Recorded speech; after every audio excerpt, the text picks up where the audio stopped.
How's it going, everyone? Welcome back to another episode of Buddy's House of Horror / Buddy's Book Club. And today we're actually going to be going through all of my horror / spooky related books. Welcome to the Game Room 2.0. I don't know if you guys have seen the Game Room before since we moved into the new place about a year ago.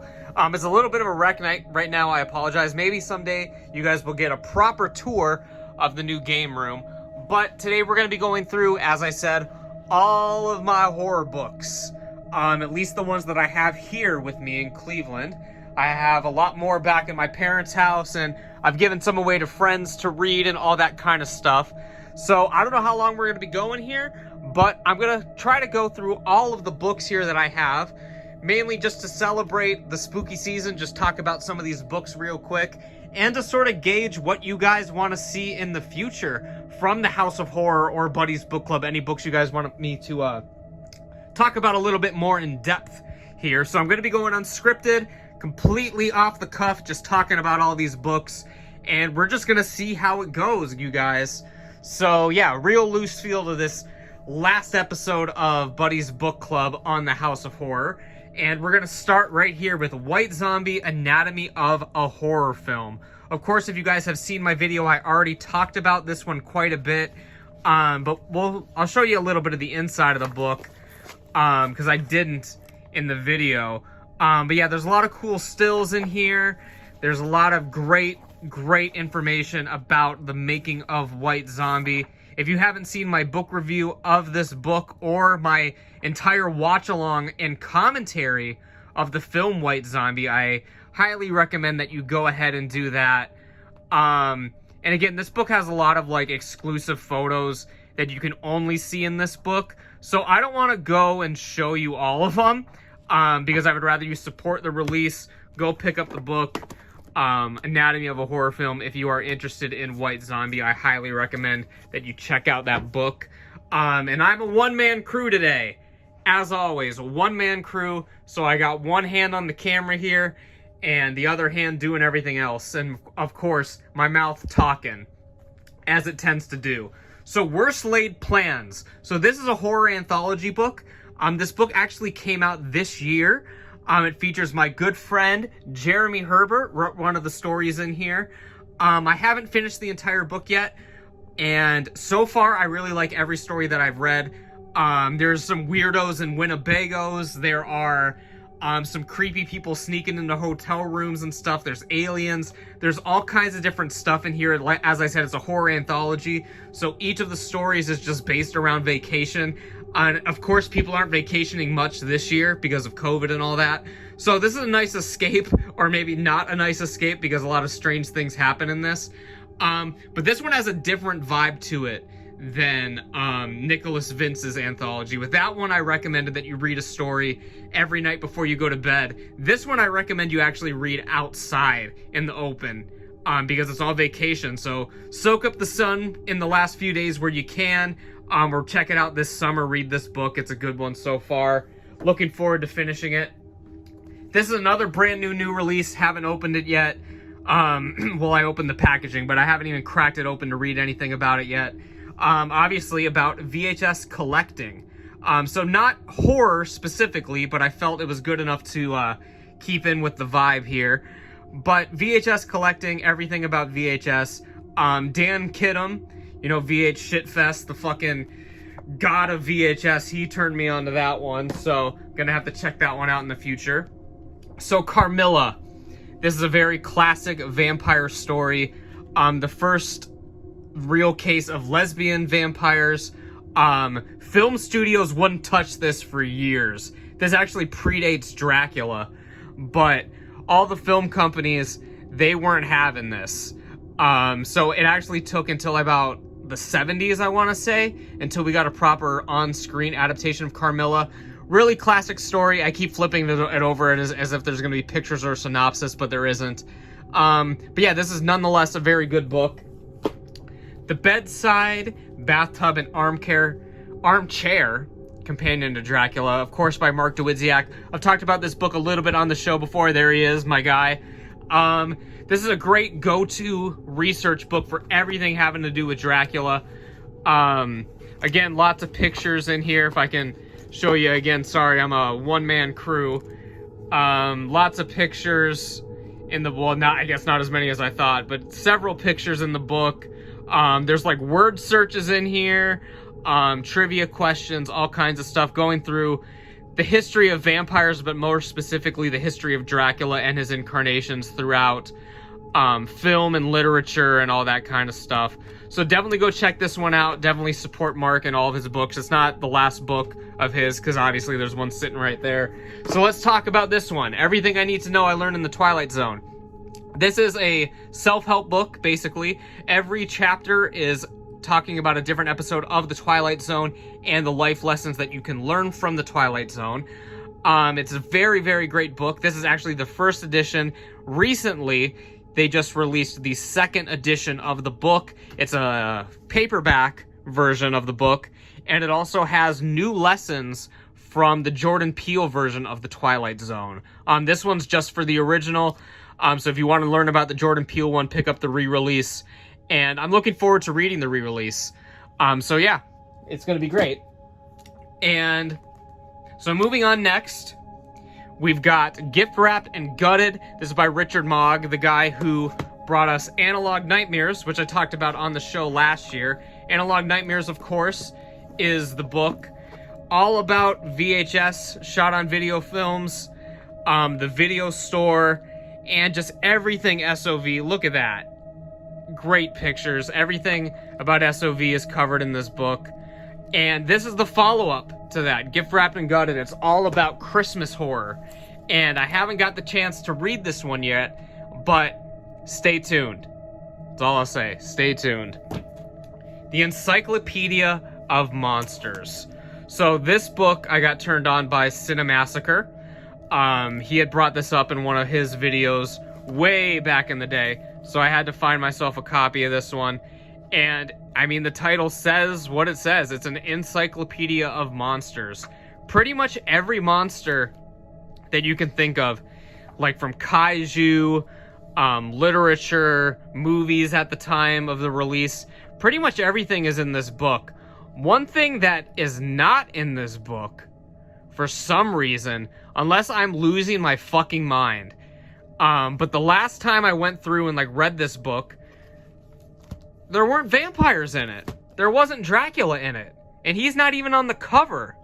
Well, there's fucking this guy, but there's no Dracula, I don't think. I think if you go, let's confirm it right now. Let's go to where Dracula would be in this book. And I don't think Dracula's in this book. If he is in this book, I owe you all a Coke.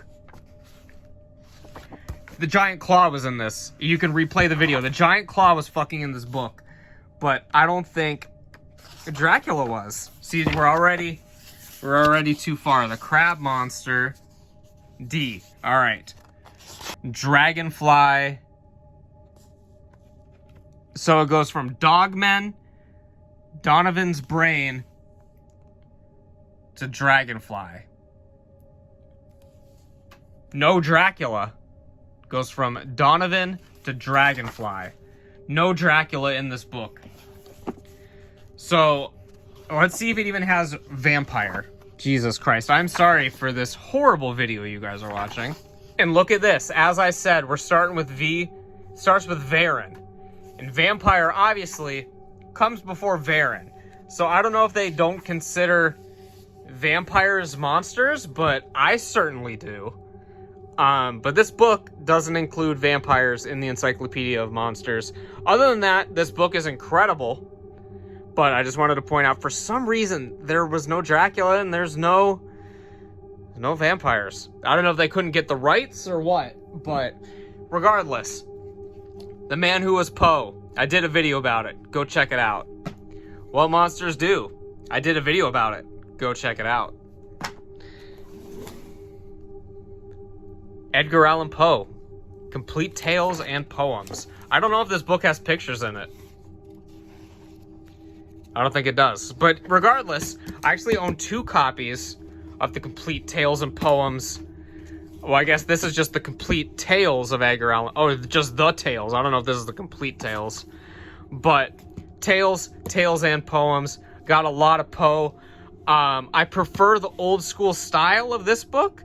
If I'm reading Poe or some old school shit, I want it to be on like these worn pages, real old school. The bookmark's like falling apart and it's got strings all over the place. If I want to read Poe, I want to read like this old version. But if it doesn't have everything, I guess I'm going with this guy right here. But regardless, moving on to the next book, and I'm running out of space. The Seven Deadly Sins. This book is obviously about the Seven Deadly Sins, what it means, the psychology behind it, everything. Again, I don't know if this one has pictures. Doesn't? Oh, it's got a few pictures. Haven't read this one yet. Looking forward to checking it out.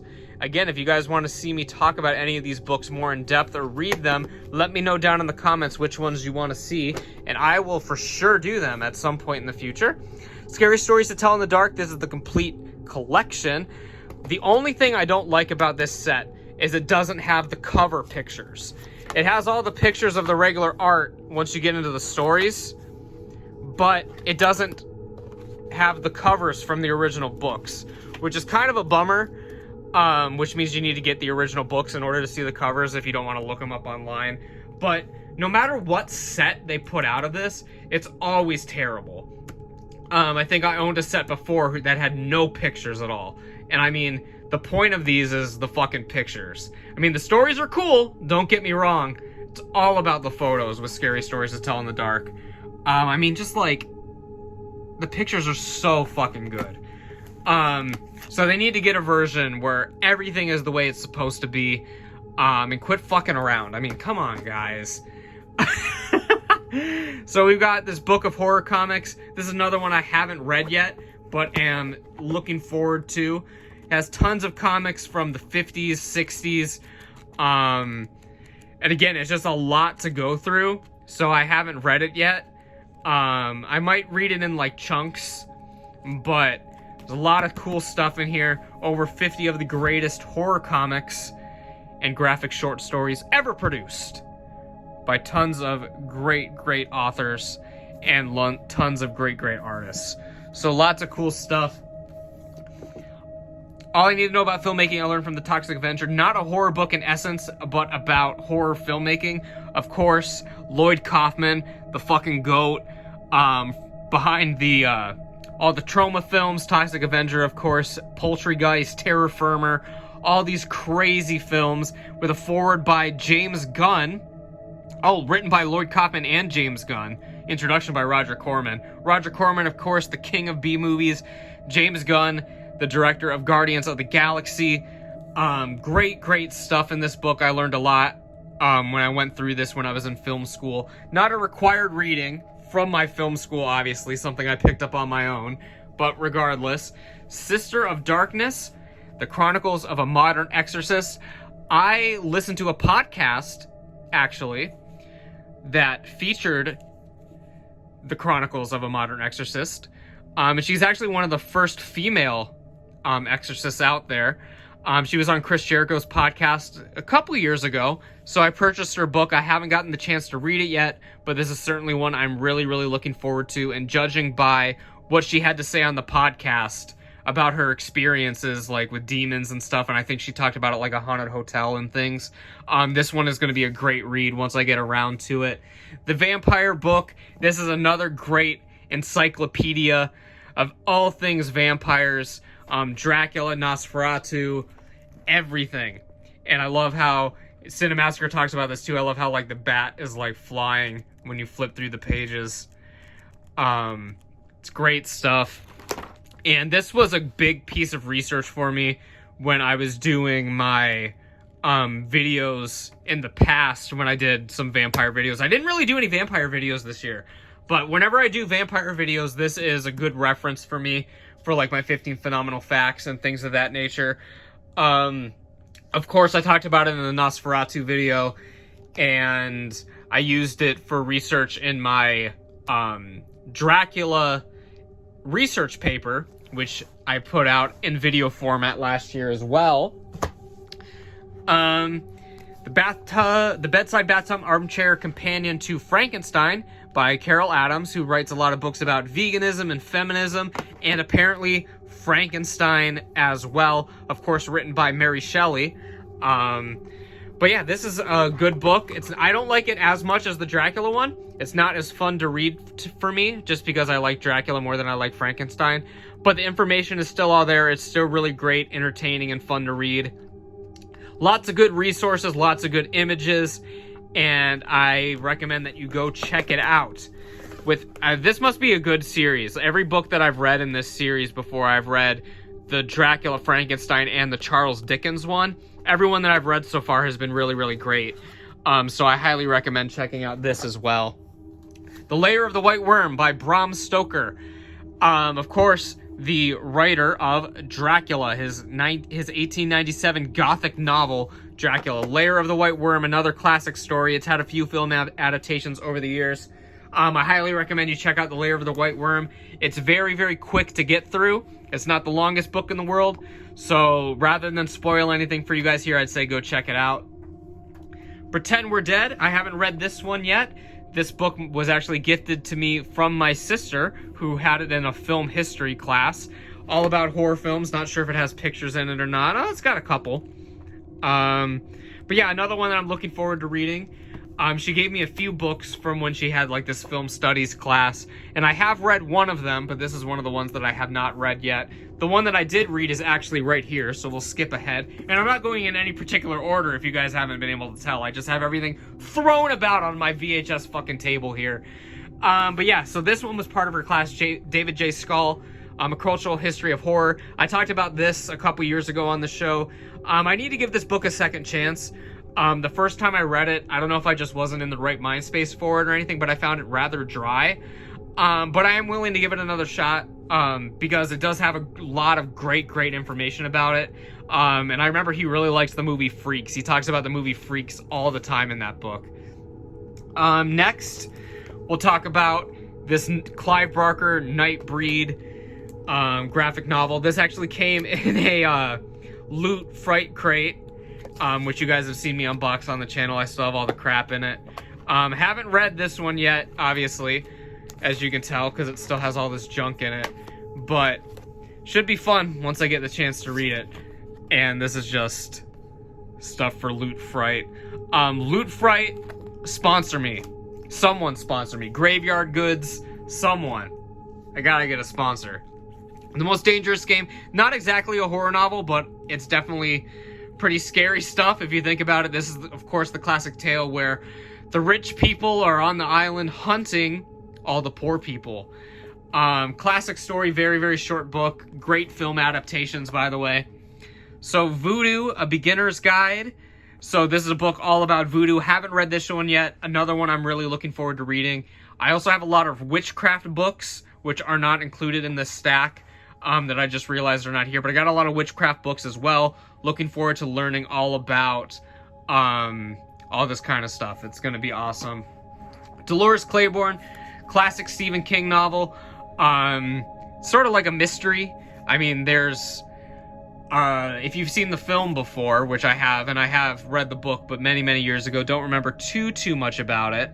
But it's like an investigation. People are saying that they murdered this old woman, and... yeah, and I don't want to spoil anything about it. Another Stephen King book, The Dead Zone. Haven't read this one yet. This one that has been on my list for a very long time. So I don't know too much about it, but I'm looking forward to reading this one.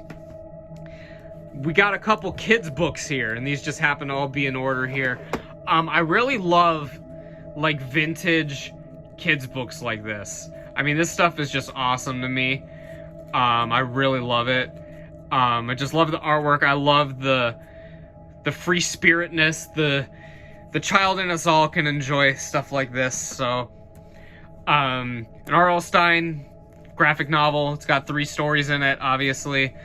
Good stuff there. Some more vintage children's stuff. The Monster in the Cave. Loose Tooth, which is about some bats with loose teeth. Oh, look, they're just hanging out. And When the Goblins Came Knocking. Again, I just really love the artwork and all this kind of stuff. And yeah, there's not much to say about it. This book I think I've actually had since I was a kid. This is good stuff, man. I just really love the vintage Halloween artwork that you get in these books. And yeah, so we're gonna be moving on now. Got a copy of Mary Shelley's Frankenstein with Dr. Frankenstein on the cover, I guess, because that's certainly not the monster, at least I don't think. I own a few copies of Frankenstein. I think we're gonna get into a few more. Make Your Own Damn Movie, another Lloyd Kaufman book. Again, going on to the history of the Toxic Avenger. There's Lloyd with the Toxic Avenger. Lots of good stuff in this book, and I'm losing focus. There I go. But yeah, lots of great stuff, good resource if you're getting into filmmaking. 101 horror movies you must see before you die. This has all the greats in there. The Shining's obviously on the cover. Cabinet of Dr. Caligari's in there. Halloween, all kinds of great stuff. I've seen a lot of these books. I mean, I've seen a lot of these movies that are included in this book. American Werewolf in London, Scream, all kinds of stuff. And I think this was published in the early 2010s is when this came out, so obviously it's not going to have too many new releases in it, but quite a few.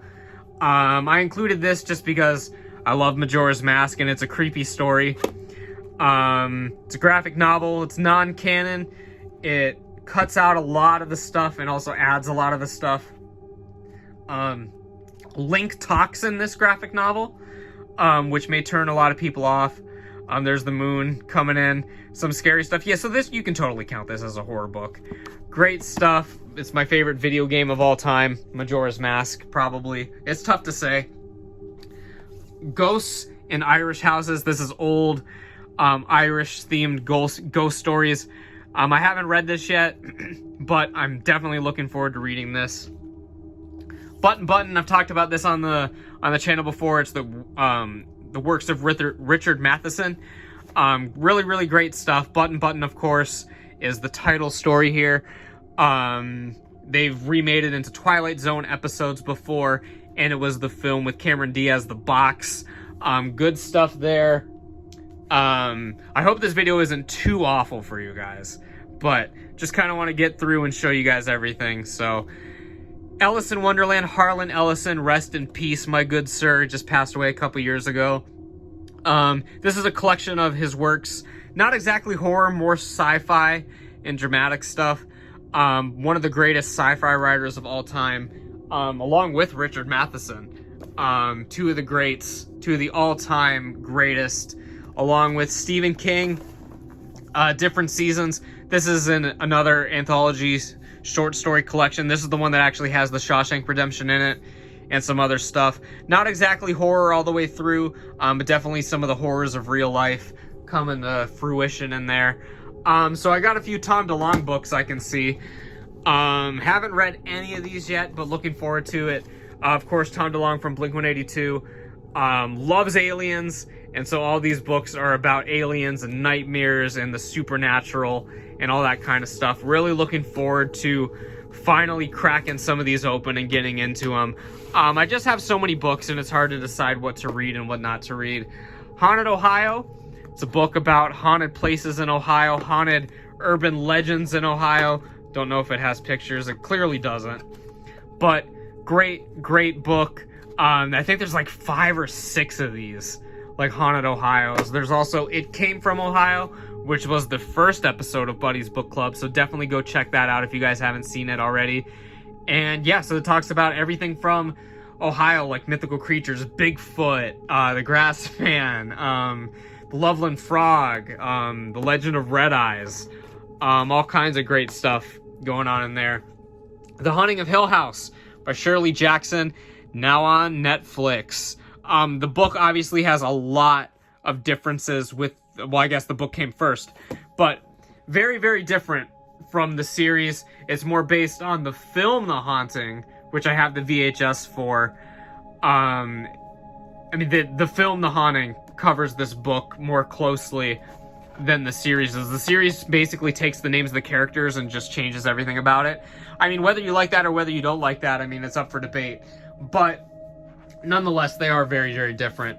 So another collection of supernatural stories. I haven't read this one yet. I think I got this from like a Little Free Library a few years ago. If you guys don't know about Little Free Libraries, definitely look into them because you can get a lot of cool stuff there. Just make sure if you take a book, you leave a book. But who knows with COVID, I don't know how many of them are still open. Of course, Dracula, this is the Dell edition copy of the book. I love this version of the book. It's all torn up and beaten down and run down. My preferred way to read Dracula is this book. I mean, I could get a nice, like, new copy of it, but I really like the vintage quality to this. Similar to, like, the Edgar Allan Poe book. Like, I like the vintage books. Just like this. This is 101 silly monster jokes. Don't know where this came from, but I know where it's gonna stay. It's gonna stay with me forever. While we're talking, we got another, like, silly little, like, kids book. This is a ghost party, and, like, the ghost goes all around, and you shake the strings, and it's just a goofy, spooky time, man. I love that shit. I Know What You Did Last Summer. It's pretty self-explanatory. It's I Know What You Did Last Summer. I paid significantly less for it than that $6.99. But regardless, classic story. If you haven't seen the film before, go check out the films as well. The Institute. This is one of Stephen King's newer novels. This one came out last year. Haven't had the chance to read it yet. But it's about these kids that are like in this facility, and there's like a lot of technology involved and man versus machine and stuff like that. And it has to do with children. So, he always brings the good like children elements into his book, obviously with It. How's that for a segue? This is a big fucking book. I mean, this is my whole hand. I've read most of this back in like high school and stuff. I've never read the whole thing. I obviously stopped reading before it gets into like the turtle god and shit like that because I don't remember any of that at all. Moving on. So we've got In Search of Dracula. So this is actually a pretty controversial book because it was the first book, or at least the first like well-known book to make the connection between Dracula and Vlad the Impaler. Which obviously there is no connection between them other than name alone. But this is the one that says that Bram Stoker was inspired by Vlad the Impaler when he wrote his Dracula novel. So there's a lot of things in this book that are inaccurate, but it still has a lot of great information in there. The Twilight Zone Companion, one of the definitive Twilight Zone books. It breaks down every single episode of the show, goes into behind-the-scenes information about them, and gives like plot synopsises, everything. This is one of the definitive Twilight Zone books. So if you're into the Twilight Zone, this and Mark DeWitzia's book are absolutely essential for your collection. So we've got our last few books here. Thank you guys for sticking with me through this video. I know it's a little rough, but you know what? That's how we roll on this channel. It's run and gun, no mistakes. Everything's a happy accident. So, Interview with the Vampire, a novel by Anne Rice. Obviously, very classic story. You guys don't need me to tell you about it. You already know about it. Again, with Mary Shelley's Frankenstein, another copy of it. I don't know if that's supposed to be the monster or the doctor standing out there all noble-like in front of these waterfalls and the rolling mountains. Strange Case of Dr. Jekyll and Mr. Hyde. Classic story. Very short story. Go check it out. Robert Louis Stevenson is a god. So The Boy with the Thorn in His Side. Written by Pete Wentz of Fall Out Boy. Named after the song by the Smiths, obviously. This was a big book when I was back in high school. This was a hot item to get. This is not the original pressing. I had the original pressing. I gave it away to my girlfriend at the time back in high school, and bought myself another copy, the re-release. So she has the original release, but tons of great artwork. I'm sure you can still get this online somewhere to go check it out, because again, I would rather you guys support the official release and look at all the beautiful artwork yourself in person. But I can give you a little sneak peek of some of the stuff here. And yeah, and then the last book we have is what started this month, The Lost Causes of Bleak Creek. If you guys haven't seen my video about The Lost Causes of Bleak Creek, go ahead and do that. I'm gonna clean up my room now. So I literally just finished filming this video and realized that these books were in the background the entire time and I didn't even talk about it. So this is a horror monster movies book. Monsters in the movies. Lots of great pictures. Lots of awesome stuff. This book is kind of an expensive book. It's rare, out of print. It's very, very old. I think it's from like the 70s. But very, very good book. Can't believe I forgot to do it in the actual video. Lots of great pictures in here. And I'm trying to find that color one. There he is. Lots of great pictures in this book. Very highly recommended if you can get your hands on a copy. And then we also have this other Dracula book about Dracula. And it's very romanticized. This is about like vampires and, you know, their love lives and stuff. Another great book. Definitely check this one out. Very fantastic. Again, can't believe I left these out of the original fucking video. Here are the back covers here. Love that. And yeah. And again, if you guys haven't already, please make sure you check out all of these books. Go pick them up on Amazon or at your local bookstore. Support local businesses if you can. It's struggling right now. Everyone's struggling right now, including myself. So if you guys could help me out and subscribe to the channel and turn on notifications so you know when I put out new videos, it would be greatly appreciated. And if you give this video a thumbs up and share it with a friend, that would be rad. I will catch you guys back here tomorrow for the last few episodes of the House of Horror. So as always, you guys take care and stay spooky.